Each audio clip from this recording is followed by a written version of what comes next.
right, I'm gonna go ahead. All right, hello everyone. Hello. Have the capacity to change. Welcome to our March chapter meeting. Thank you all so much for coming out today. Things, but maybe I will be able to about processes. So I'm going to start first of all with the big bad news that in the United States, seeing. I wasn't sure if the technology things were related. Fascist movement. Hi everyone. Really trying if we haven't met to before, exert my name is authority over the United States. Grand Strand chapter.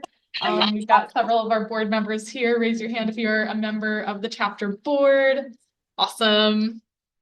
So we have these are our bi-monthly chapter meetings. Click. Welcome. So we usually follow the same agenda for these meetings. We start off with chapter business. Then we have our featured speaker. We'll hear about Plant of the Month, upcoming events, and then any of you can share updates that you think the group would be interested to hear. And we'll just have time to socialize, grow our roots, brainstorm new ideas, whatever that might be. So kicking off with chapter business, I think the big ones are that we have two board vacancies that we're trying to fill right now. They're both related to our grants committee. If you're not familiar, our chapter has a community grant program where community members can apply for $1,500 grants to fund garden projects, education projects. Our wonderful grants coordinator, Lucy, has just got a lot on her plate, so she's stepping back from this role. The grants coordinator is responsible for the grant program, putting out the announcement, leading the committee of readers to review the grant proposals, and then communicating with grant recipients. So it does sound like a lot, but it's limited to 2 times a year, just in the spring and the fall. And so much of this is already sort of pre-formatted. So it would be pretty easy to step into this role and learn it. So if anyone is interested, please feel free to chat with myself or to reach out to Lucy, the grants coordinator. We would be happy to answer any questions if this is of interest. Similar but different is to join the grant committee as a reader. This is even lower commitment. So if you're like, oh, I can't be the coordinator, grant readers just twice a year have to read through the proposals, fill out a rubric, and then join in one Zoom call to discuss the proposals and make recommendations to the board on projects to fund. So again, being part of the grants committee, it's a really great opportunity to help fund awesome projects in our community. It's pretty interesting to read all the proposals. You get to judge them. That's kind of fun too. So again, if you're interested, please reach out, let us know. And that's all I had for chapter business. Board members, any other business I'm forgetting? We've got lots of events coming up that we'll talk about at the end. All right, well, I'm just going to turn it over then to our education coordinator, Hannah, to intro our speaker.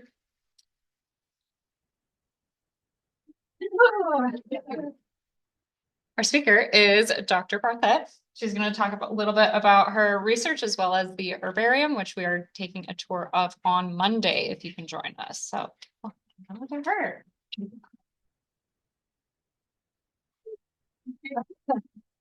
My first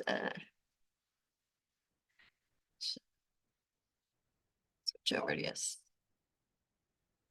How do you get the screen share to work? So we're gonna go share screen. Just do full screen. And you're good to go. Okay, thank you. Yeah, I'm still seeing. Oh no. Oh, it's good now. Okay. Just a little bit of a delay. Hi. So yeah, I'm Dr. Michelle Barthet. I'm usually called Dr. B for short. Some of people here have seen me or had me in a class that many years ago, which is amazing to me. I've been at CCU for a long time. It's actually my 16th year at CCU. And I've been very happy to see the plant program grow quite a bit from when I started here in 2010 to now.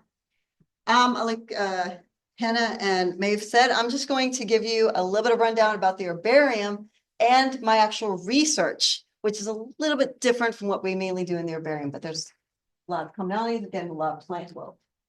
And this is not going to work, apparently. All right. Well, I was trying to make that easier. So I got a bunch of different ongoing projects, everything from looking at Grand Strand macroalgae, and I'm going to just point that's Taylor Long's work. So she's actually the main person for that. We do DNA barcoding of the Coastal Carolina University herbarium flora. We have a search for invasive plants, and one from my main research lab. This is one of the many projects going on in the main research lab, which is looking at fungi that associate with native Venus flytrap roots. Hi, Amy. Didn't know you were part of this too. So, Coastal Carolina University herbarium. This is actually kind of an interesting story to me. So I'm actually a plant molecular biologist. And again, those former students in the audience already know this. So I'm used to extracting out the DNA, the RNA, the protein, and not being really part of the mainstream herbarium group. But I did work for a long time in land plant phylogeny. So I have a lot of experience working with an herbarium. About 3 years ago, we were asked if we wanted to keep the herbarium at CCU.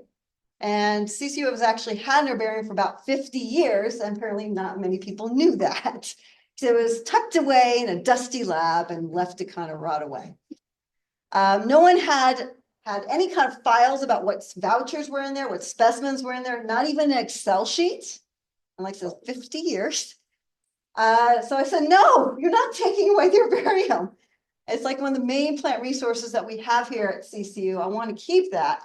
So I worked with SCDNR, who were very generous about helping us get equipment and hiring an undergraduate to help curation. And so we started doing a digital curation of the herbarium itself.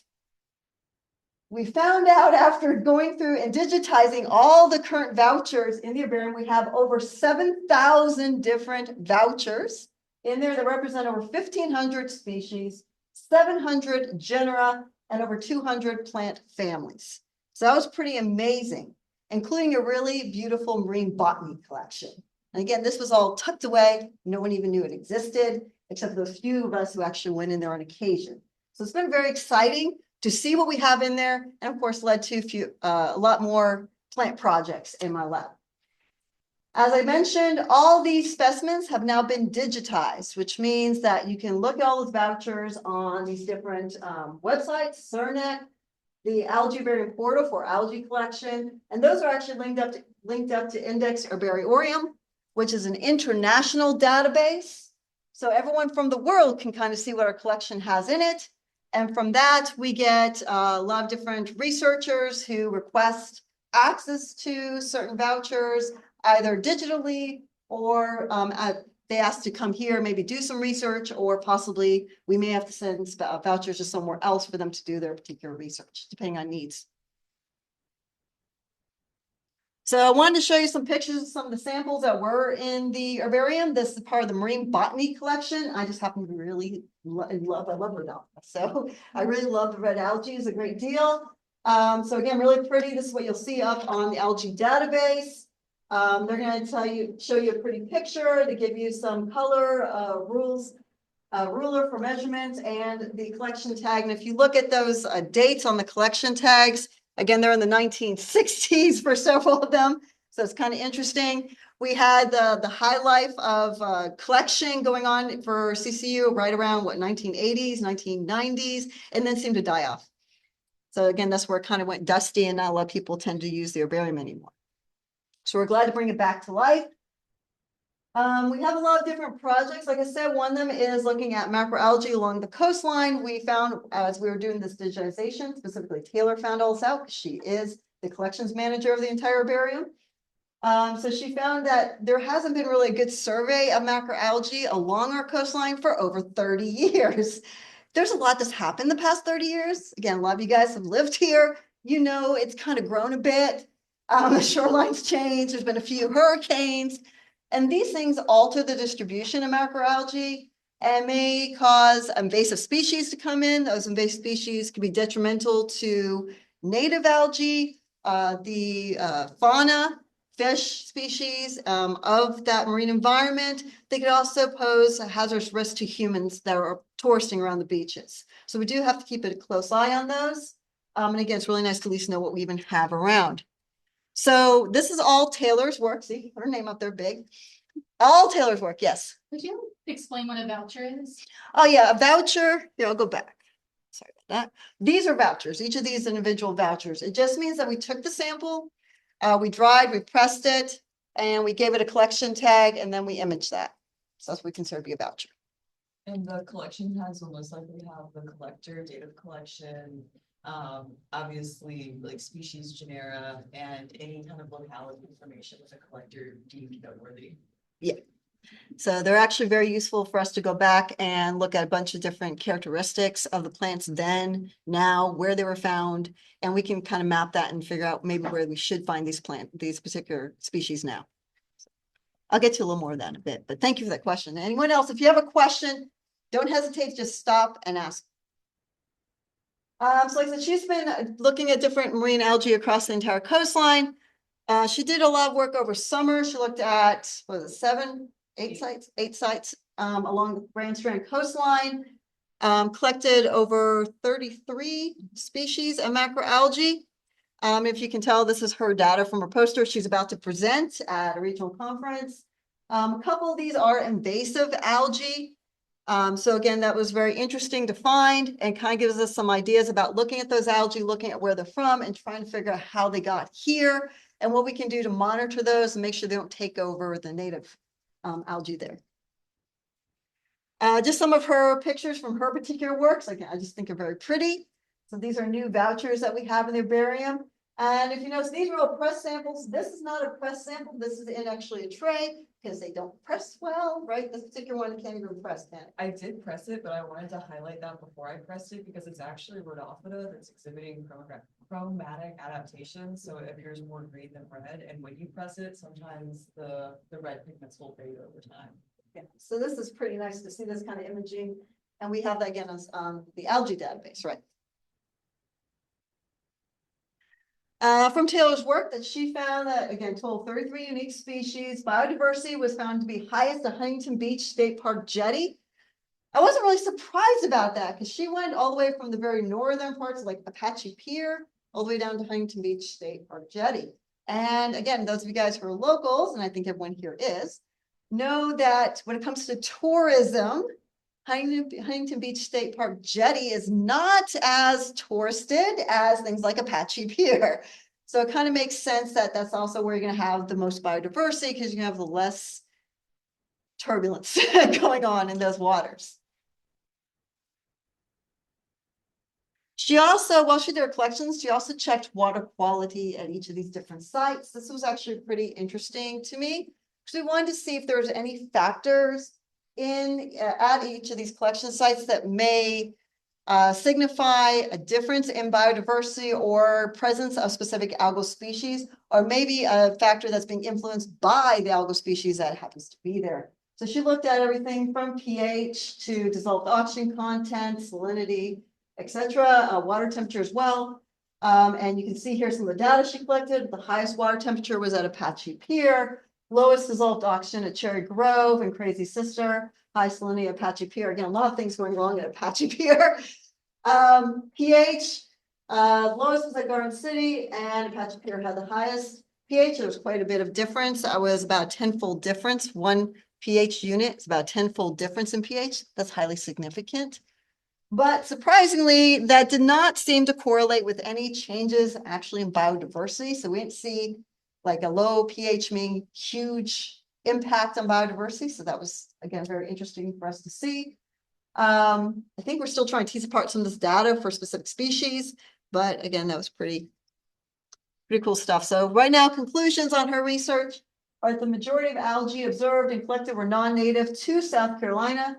They're mainly these opportunistic settlers with a broad habitat range, which is why they could be found here. They could be found up in New England area. They could be found down Florida, all over the place.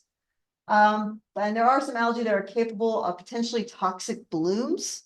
And again, those are the ones we're going to pay very close attention to. We're going to try to start monitoring. Water temperature, salinity, pH, dissolved oxygen had no distinguishable effect on phyla distribution, as we've seen so far. Again, we're still trying to tease apart this data, and Taylor's collected a lot more data because she did some fall wintry collections. So we're going to keep this going for a lot longer, and we're going to try to do more monitoring. Switching gears, so that started from the ocean. I'm kind of moving inland. So like I said, when I took over the herbarium as the curator, I decided I wanted to put some of my own twist on some of the collections there.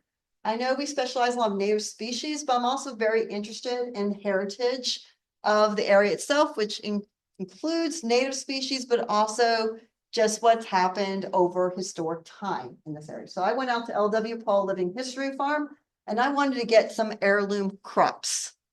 Again, these are not native to here, but these are crops from seeds that, as they told me, they got from someone's grandpappy. So they've been farming them for over 100 years. I was like, that's interesting fun.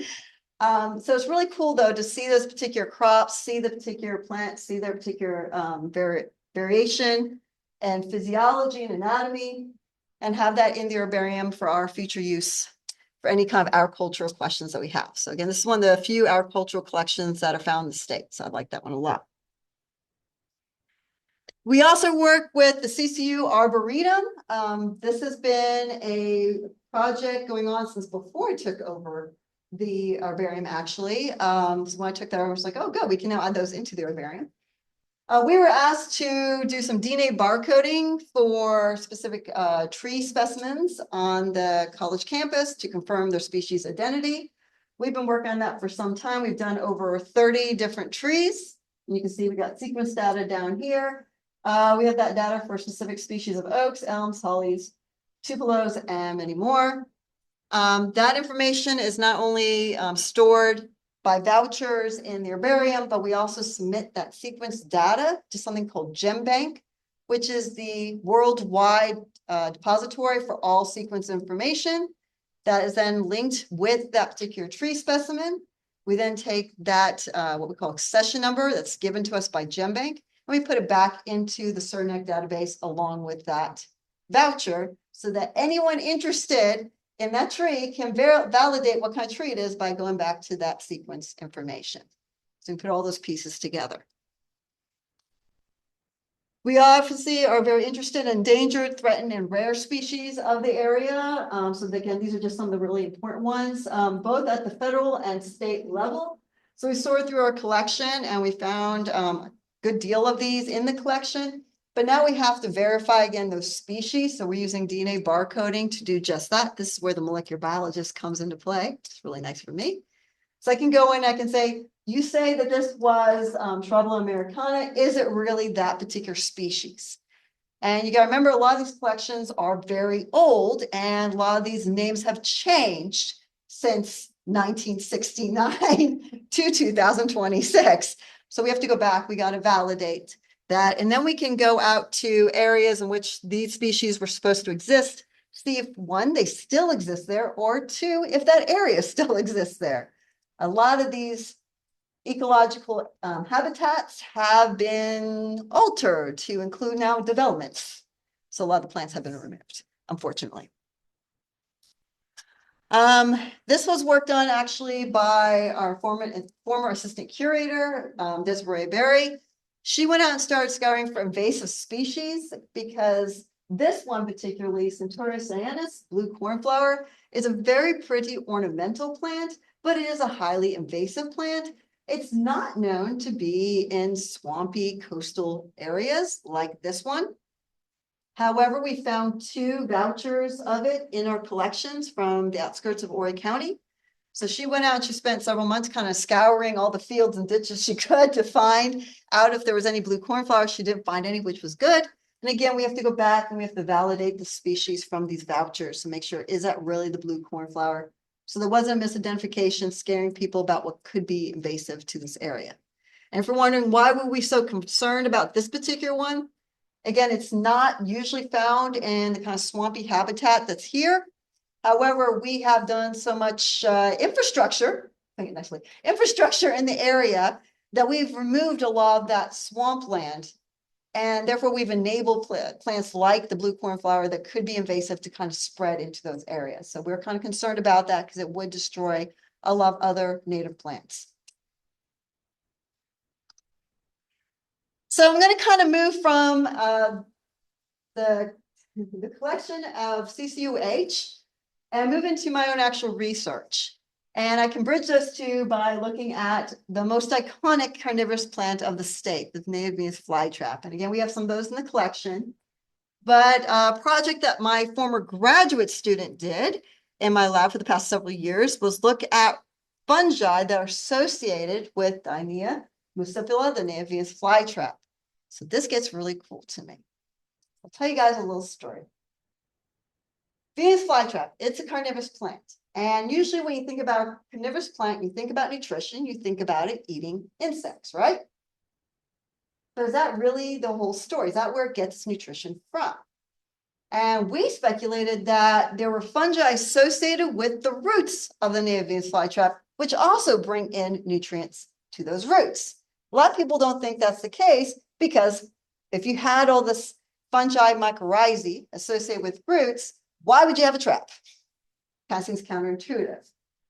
There were studies done over a decade ago that showed that nutrients coming in from insect digestion from the traps was only allocated to the actual shoot and trap, the foliage, not actually really being sent to the roots at all. So the roots are on their own. And this kind of makes some sense because the Venus flytrap is actually a burn-adapted plant, which means that when we have these prescribed burns, the Venus flytrap, the trap part dies, but the root structure underneath is all nice and safe and happy. And as soon as the burn goes away, it can sprout a new trap. How can it do that without having nutrients? That's where, again, those roots and that fungi come into play. So again, a lot of what I just said is all here. What does this really have to do with conservation? So here's the big thing. The native Venus flytrap is no longer considered to be threatened, at risk, or in danger in any way, shape, or form on the federal listing. However, it is still considered to be at risk in South Carolina and threatened in North Carolina. That's the only two places where the native Venus flytrap is found in the entire world. I did not know that until I moved here to South Carolina. I was like, oh, that's cool. I never even knew that word existed. Never mind, that was only found here in the world. The way that we save the Venus flytrap as of now is because we have all this growing infrastructure in the Myrtle Beach, Conway area, right? Is they go out to where the native populations exist, which are on the rims of what we call Carolina Bays, and they move them into an area where there's going to be less development, less of a highway, less of whatever. A 6-year study of translocated plants found that some of the plants that were moved were great, as long as they were put in an area the native Venus flytrap was once found. But ones that were put in an area that looks like it should be fine for the native Venus flytrap did not thrive. They may survive, but they weren't robust. They were much smaller. They didn't seem to put out as many traps. They didn't put out as much seed. So the question is why? Again, we're looking at that fungi. And we're thinking probably some of the fungal biome of the soils have a lot to do with allowing those Venus flytraps to thrive. So if we can find out that information, we can help conserve the native Venus flytrap. So again, a little bit of the ecology of the native Venus flytrap. It is native only to the Carolina Bays, located in southeast North Carolina and northeast South Carolina, specifically to the rims of the Carolina Bays. So if you're like me, I didn't even know what a Carolina Bay was. I'm not an ecologist. I'm a lab rat. So a Carolina Bay is this elliptical depression in the soil. And again, those are found actually along the southeast coast, but only in this particular area are those bays having the right pH in the soil, the right kind of lack of nutrients in the soil for the Venus flytrap to exist. And again, we have prescribed burns to help keep them from losing light acquisition because of underbrush growth. And if you want to know how nutrient poor the soils are, they are peat bog wetlands, so they have a low acidic pH. And the levels of things like nitrogen, potassium, phosphorus in those soils are about 100-fold less than normal nutrient-rich soils would be for your normal plants. So in your gardens, you have great, healthy soil. This is not it. None of your plants would exist in this kind of soil. but the Venus flytrap seems to like it. So like I said, we're looking at these fungi, and we started by thinking about mycorrhizae. So how many of you guys have heard about mycorrhizae before? Okay, good. Those of you guys who have not heard about them, mycorrhizae are natural fungal partners of about 80% of flowering plants.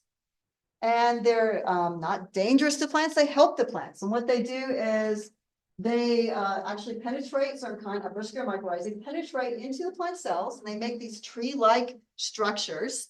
And then the rest of the fungi, the mycelium, grow outside of the plant itself, and they can increase surface area for nutrient acquisition 1,000-fold. As you can see here, these are the roots of this little seedling.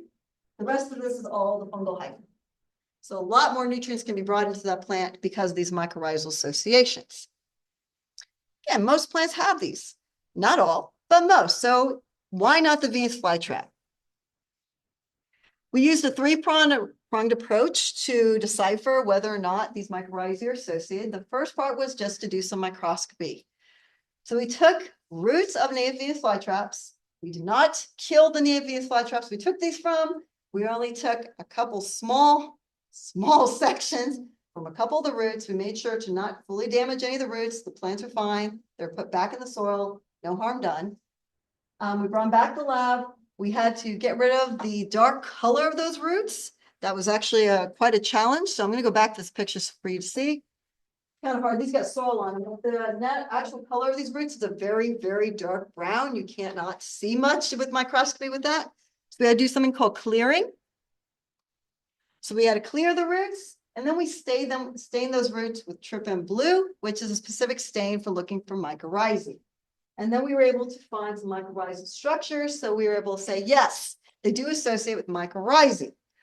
To our surprise, though, is not only did we see that, we also plated some fungi on specific media.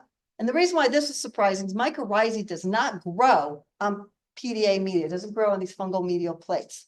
Only a different kind of fungi will do that. Fungal endophytes. So what are fungal endophytes? Fungal endophytes are fungi that can be found in all parts of the plant. The roots, the stems, the leaves, the flower. Not necessarily the same species of fungal endophyte, all different kinds. Cool part about fungal endophytes. A lot of the attributes we have given to plants over a long time we've been studying them. Special things like being able to survive in low pH soils is not necessarily due to the plant and its physiology. It's due to the fungi that live within that plant, giving that plant that ability. So a true symbiotic relationship. And with the Venus flytrap, we have a collaborator who studied the fungal endophytes of the trap and noted that some of the fungi of the trap were able to provide some of the transcriptional initiation machinery needed to turn on digestive enzymes to break down those insects. So the ability for the Venus flytrap to even digest an insect is not necessarily because of Venus flytraps, because those fungi that are in there helping out. So that's pretty cool. And again, we found some of these from the roots, and we're like, oh, really? Fungal endophytes in the roots, huh? So what kind of fungal endophytes are there, and what do they enable the Venus flytrap to do? Is that the reason why it can survive in these terrible soils that it seems to thrive in? And is that important then for conservation work? We also looked at the soil microbiome. So we sampled the soil itself, and we looked at all the different fungi that comprise soil around each of those root structures. Now, I'm not going into a lot of this because it would take a lot more time, but I wanted to really focus on, again, on those fungal endophytes. As of right now, we have a total of 10 new fungal endophytes that one of my undergraduates have gone through and isolated to monoculture. That takes a ton of time. Very pretty looking, though. And right now we're involved in testing these on different media with different ranges of pH to see if they do give that acidic pH tolerance, salinity tolerance, or have antimicrobial properties. And we know that some fungal endophytes do present new antimicrobial compounds. You can see how this can tie into medicine pretty well, as well as agriculture. If we can find out some of these, especially for pH, enable growth in these very acidic soils, we could actually inoculate other plants with that fungal endophyte as like a natural fertilizer, which then allows those plants to survive in those otherwise poor soils. Pretty cool. So this is kind of one of the big things that are going on in agriculture right now. So in conclusion, the native Venus flytraps have both mycorrhizae and fungal endophytes associated with root structure. The physiological roles of these fungal endophytes is currently unknown, but likely involved in acidic soil tolerance and other abiotic and biotic stress associated roles. My student and I published the paper on this last fall if you want to know all the rest of the details. So I was like, I'm going to sum that up. We went through, when we did that soil, especially that soil microbiome, we analyzed a few thousand different fungi and came up with about a good, about 19 that were very important for probably the native flytrap for their survival that are found in that soil. But again, there's a lot more that goes into that story. So I thought that's the easiest way to get around that. I just wanted to say a special thanks to my collections manager, Taylor. Again, as I mentioned, I'm a plant molecular biologist. I took over this role as curator. I'm still the plant molecular biologist at CCU. I do not get paid extra in any way, shape, or form for being the curator of the herbarium. It's just an extra thing I do. So I greatly thank Taylor for taking over as that collections manager. She's done an amazing job and really pushed that herbarium out, which is fantastic. I want to say thank you to Ethan Utz, who I think Taylor also say thank you to. He's our data manager, and he's gone in there this semester and really taken care of the backlog of curation that we had stacked up. Desiree Berry, our former assistant curator, she's over in the picture over there. Again, she did all that invasive species work. She also did a lot of DNA barcoding for me. Emma Terry and Julian O'Brien, who both work on the Venus flytrap project right now. And with that, I also just want to say thanks to all my funders, collaborators, and supports. And you can see a lot of people who were involved in this. Big shout out right here to Oregon County Higher Education Commission, because what you guys are going to see on Monday is our herbarium has a state-of-the-art technological setup right now. And again, we're one of the very few herbarium in the state that have that, thanks to them providing all the money. So great. Yeah, we're really, really thankful, very happy about them. And again, big shout out to SCDNR because they have been just invaluable. They've helped out in every way possible. We are always talking to them about everything going on. And again, I'll take any questions.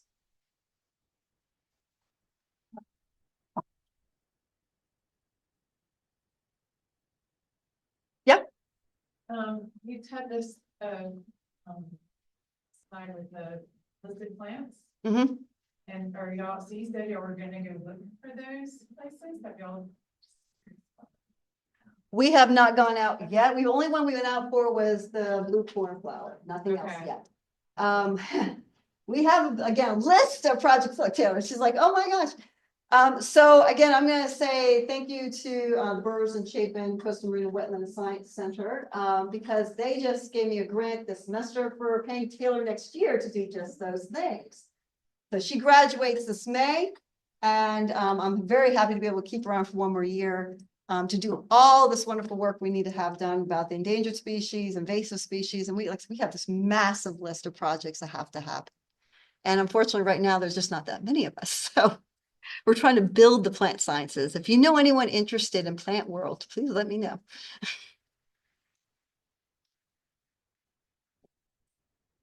Taylor, what is your collection method for macroalgae? It's a great question. So it started off as just my honors thesis project, but I want to expand upon it in my extra year here. And I kind of wanted to pick a few sites. If anyone knows anything about macroalgae, they require a hard substrate to grow, which we don't have a lot of on our coast. So I selectively picked piers and jetties and boat docks, which all three of those are actually human made. So again, you can look at the anthropogenic influence on algae on our coast as well.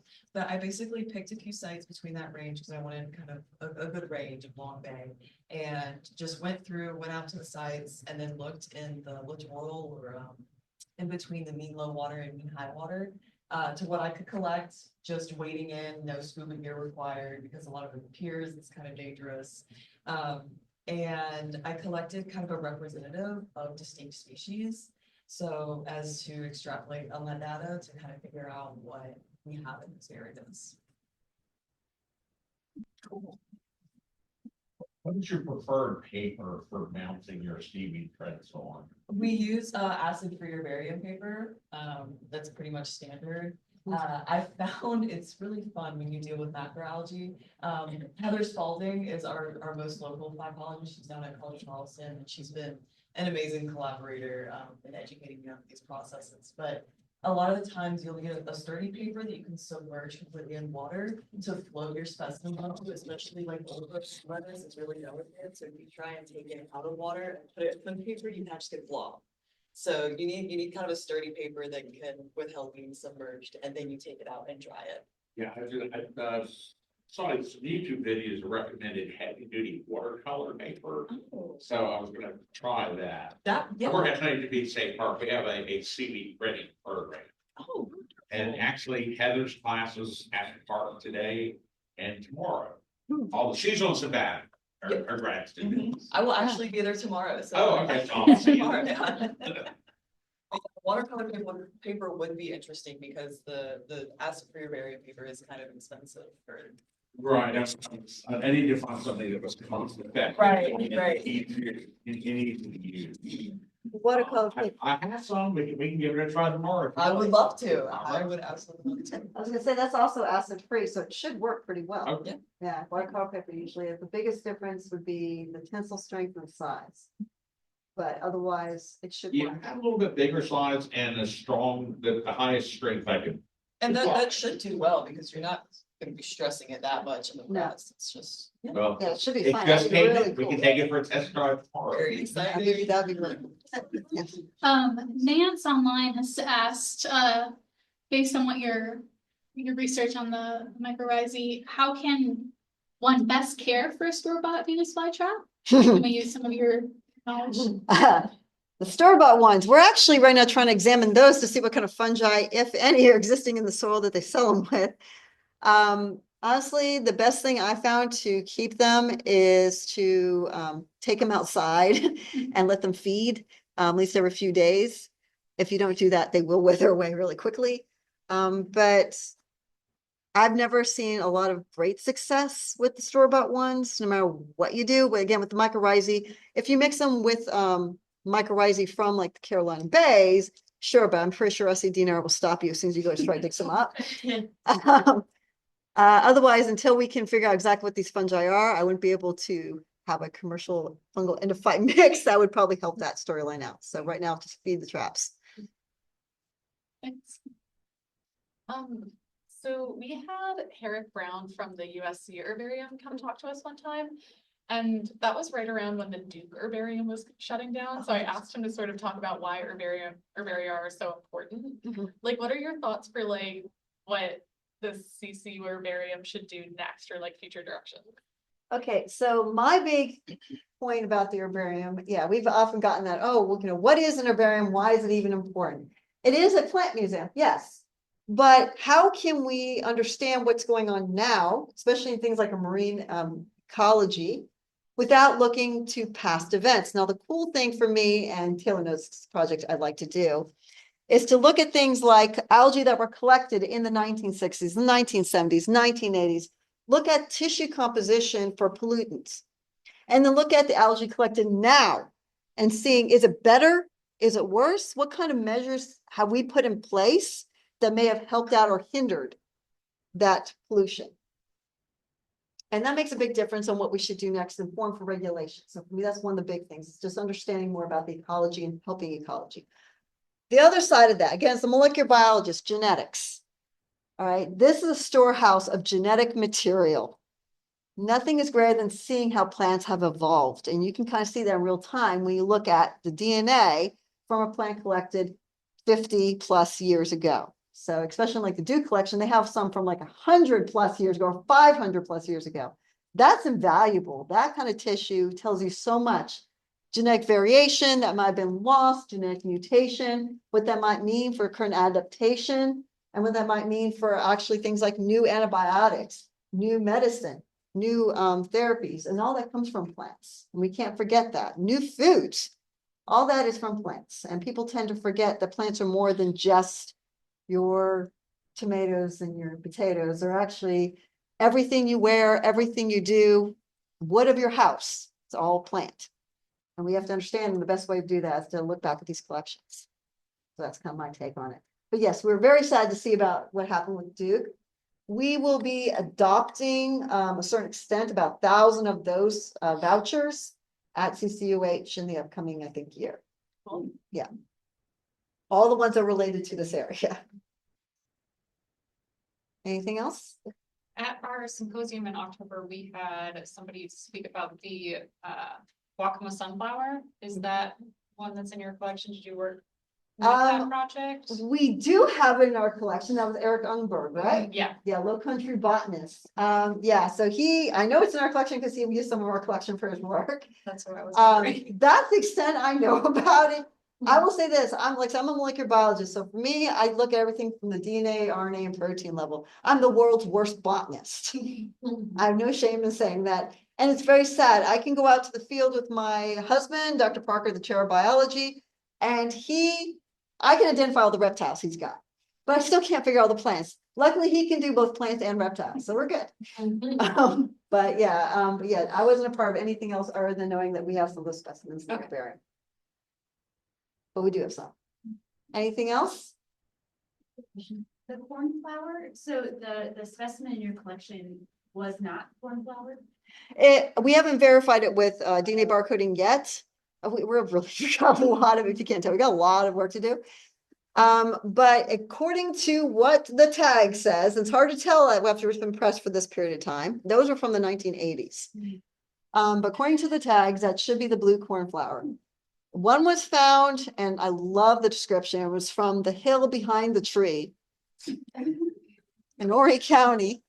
Yeah, it's like great. The other one was by a ditch off of, I think, 701. Very descriptive. So we have to really do a lot of hunting and see if that was just some error. Again, we have to look at the species as well. But she went out and she did scour everywhere that could possibly have the blue cornflower. Never saw it. So we're hoping that might be the storyline. But again, the 16 years I've been here, I've seen all kinds of plants come and go, even in my own yard. A lot of it has to do with a lot of the animals that go through. We used to have a lot more wild boars, and that made a difference in the particular plants because they would root up a lot of, especially my azaleas, but they'd also spread a lot of seeds around. Some of that could have been from my neighbor's yard being now put into my yard. And of course, then you get spread of invasives. So we have to just keep track of those kinds of things. Yeah. So the list of marine plants, that most of them are non-native, and I was just curious, is there is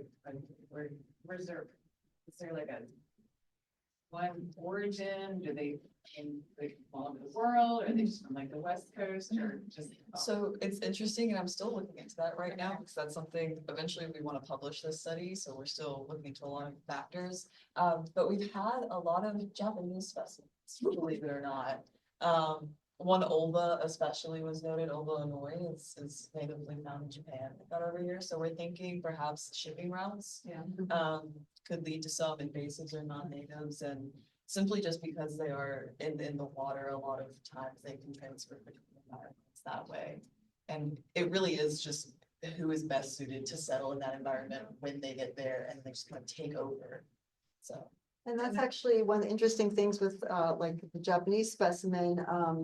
The waters over by Japan are a lot colder, a lot different from here with pH, salinity, dissolved oxygen. So getting them to, when they get here and are able to spread the way they do, that signifies we have a very adaptable specimen. We have to be very careful because it will take over. We had and then there were only 2 natives, I think.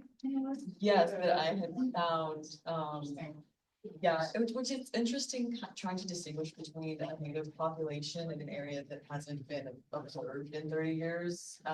And then when it was observed, it was part of more of an East Coast study, not a centrally state specified study. So it's like, well, was it pre-existing here? What kind of is that establishment? We don't have the history on that. So that's kind of what I would like to start, so that in future studies, if one wants to look back on it, they can start here to get a better idea of what is native, what is not native.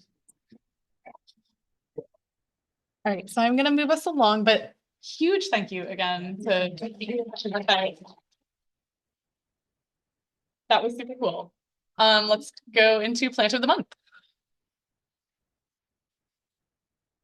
Before we start plant of the month, I just want to say happy birthday to who you might say? To us. SCNPS is turning 30 this month. So, yay!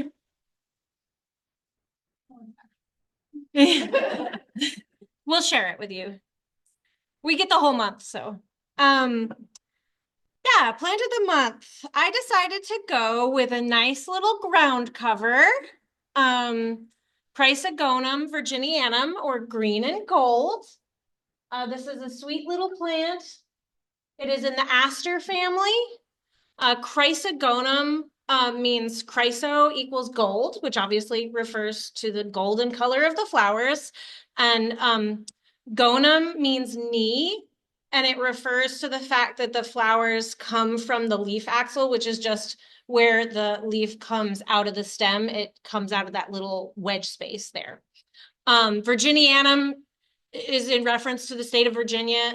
Botanists, taxonomists do this where when they've described the very first plant of this to make it an official species, they collected it from Virginia, so they named it after Virginia.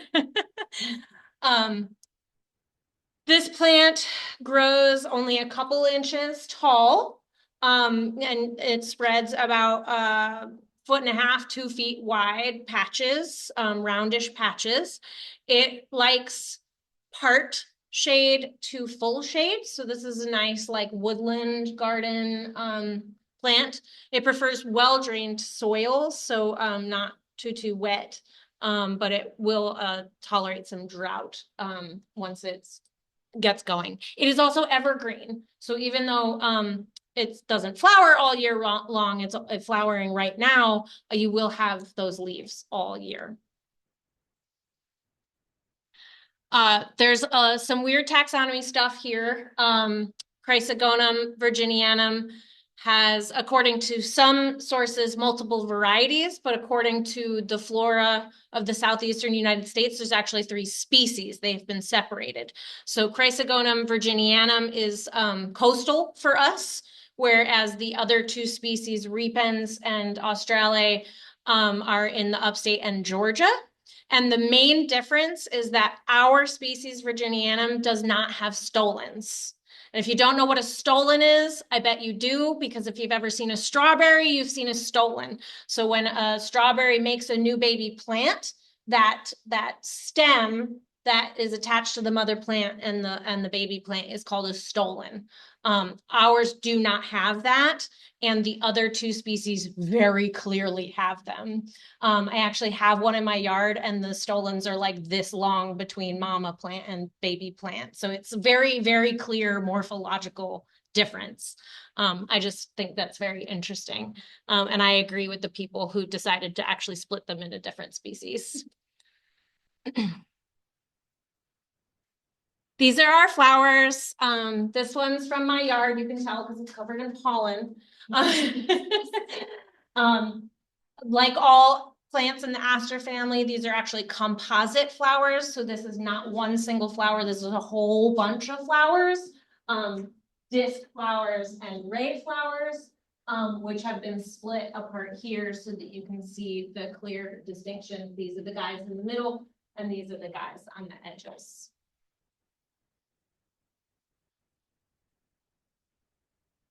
More pollen covered leaves. They are opposite, simple, but they do have this like scalloped edge, and they're very, very fuzzy. They have hairs on all surfaces. I could not find a picture. I could only find the type of seed that these produce and could not find pictures of the actual seeds. So this is probably what they look like, but I couldn't find them. Also, very little faunal association information. I did find this one picture of what looks like some kind of bee on there. but I couldn't find any specific lists of species that use this plant. But based on the coloration, I would assume it would be a whole smattering of bees and probably some early emerging moths and butterflies.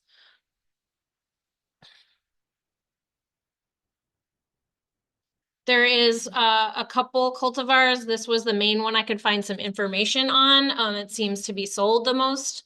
It's a bit more mounding, so it gets a bit taller, and it also tends to have a lot more flowers than the straight species has. And that's all I have for plant of the month. Any questions? Where did you get yours? I got mine from a couple different sources. I think I got some at the plant sale, our regular plant sale. And the one that has the really long stolons I got from Maeve, snail seed. I have Australis. Yeah. Which is the Georgia species. The upstate and the Georgia species can be differentiated because the Georgia species has like really, really long stolons and the upstate species has shorter stolons. I kind of like how it's cool. It kind of like, I don't know, like it's like an octopus or something, and it like, because I was like, Maeve, I like took a picture. I'm like, Maeve, this plant is behaving very strangely.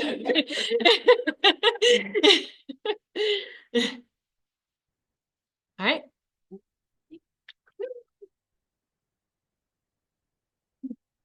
Woo-woo. All right. Upcoming events. So we will be back here on May 21st. Same time, same place. See you there. We have a number of invasive species volunteer events coming up over the next month or so, including one this weekend. So that will be at the Waccamaw Tribal Grounds this Saturday. If you want to come out for that one, but you aren't signed up already, definitely register on the SCNPS website, like ASAP. That way we include you in the emails about that. We'll also be removing invasive species at Myrtle Beach State Park on the 28th and Huntington Beach State Park on April 11th. So these are all really fun events. It's very satisfying to go rip out English ivy and privet and Elaeagnus, all those fun invasives. Any questions about these? All right.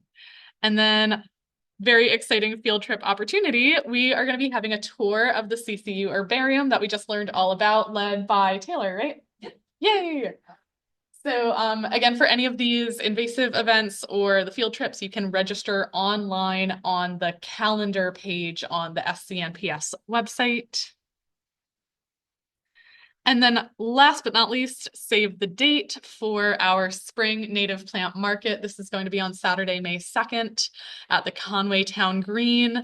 And we also have a bunch of flyers printed out on that front table. So we do have one homework assignment for everyone here today, which is to take some of those flyers with you, and I keep them like in a folder in my car, and whenever I'm somewhere with a bulletin board, like a library, a coffee shop, go ahead and help us plaster the town so that people can learn about the plant sale.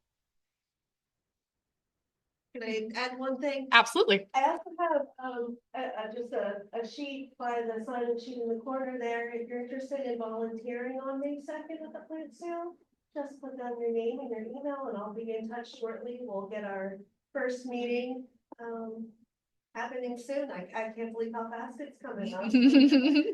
Thanks. Should we stop? Oh, yes. Let's stop recycling as well. For cardboard boxes anyway, and if you could bring them to the plant sale, all the customers love to use those boxes to take home their purchases. So, thanks, everybody. Awesome. And was the herbarium tour at 1 o'clock or 2 o'clock? Let's find out. 1 o'clock. Yep. Thanks. Awesome. So our member updates, I'm going to go ahead and share one from Kara, who wanted me to mention the upcoming Green Drinks, which is a monthly happy hour hosted by environmental groups locally. The next one is going to be Tuesday, March 24th at 5:30, hosted by Adopt a Stream, and they're having it at the Gator Zone, which is in Merle's Inlet, I believe. So You're welcome, Kara. Another one I wanted to shout out. I can let Sudie talk about this. Oh. Yeah. Oh yeah, come up here. Come on.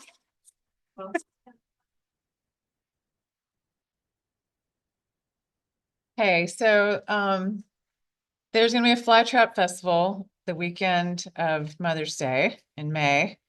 And this is spawned out of the Friends of Lewis Ocean Bay.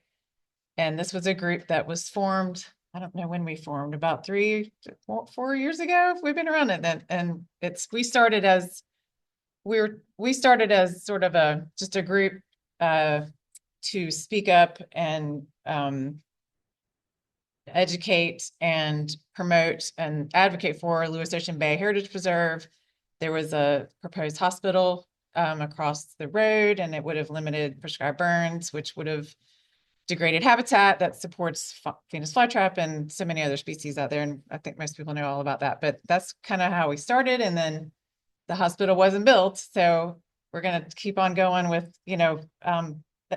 events and efforts and activities to maintain and elevate the awareness of our community so that they, through this charismatic plant, it's kind of our charismatic, most people have charismatic critters, but we have a charismatic plant that will help the community know about and care about, what we have left. We have Lewis Ocean Bay, but we also have some private lands that have nice habitats, and, they know they're more aware of what we have and what we need to save and protect. But so we have this festival. It's going to start Thursday, May 7th at Bonfire, a social from 5 to 7. Saturday is the main event. So it's a 5K, which you have to sign up for. And the county is actually to help set that whole thing up. So they're sponsoring it, and it's going to be out at where the recycle center is off of International Drive. There's that Solid Waste Authority property. There's dirt road. So there's gonna be a 5K race there. And then we're gonna have a conservation fair where we set up, we have a lot of partners coming to educate whoever comes. Amy's helping organize this too. And some other people are gonna show up. I know that y'all have already signed up, but we have people like the Longleaf Alliance, the Waccamaw Tribe, Winyar Rivers Alliance, Audubon, and there's the Flat Trap Champions from North Carolina, Sarracenia Society, and maybe some Prescribed Fire Council folks. Anyway, it's a work in progress, and then field trips on Sunday the next day. So I went too long, but sign up, and I have a flyer here too. Native Plant Society will be there too with a table.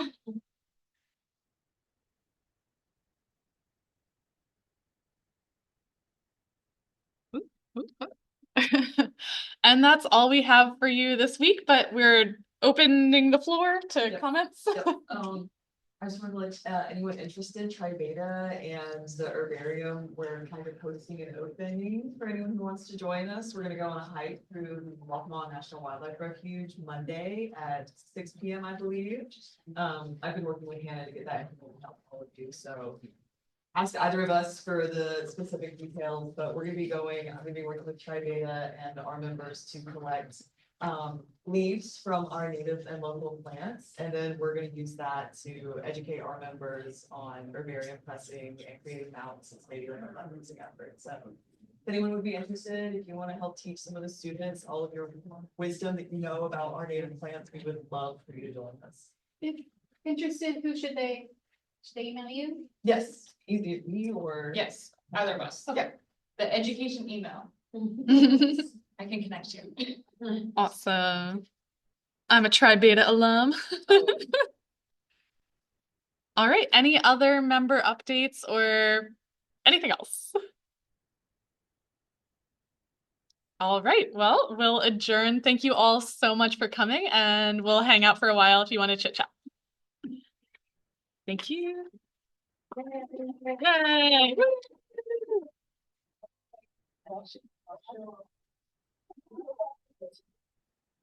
My graduation, all of my friends are sustainability. All